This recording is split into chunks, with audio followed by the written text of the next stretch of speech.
तुर्की के मगरबी सूबे इज़मिर के जंगलात में लगी आग फैलती जा रही है। हजारों लोगों को महफूज मकामात की जानिब मुंतकिल कर दिया गया है। अब तक एक शख्स की मौत की तस्दीक हुई। यूनान के दारुल-हुकूमत एथेंस के नजदीक भी जंगलात में लगी आग बुझाने के लिए फायर फाइटर्स सरतोड़ कोशिशें कर रहे हैं।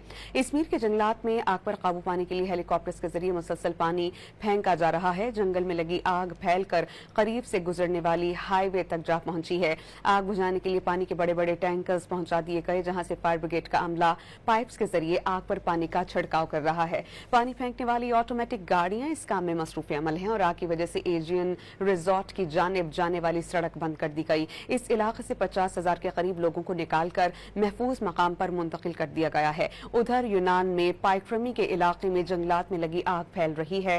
तेज हवाओं और सख्त गर्म मौसम भी आग के बढ़ने का सबब बन रहा है। आग बुझाने में हेलीकॉप्टर्स के अलावा 100 फायर फाइटर्स मसरूफ अमल हैं। आग लगने से इलाका धुएं के गहरे बादलों से ढक गया है।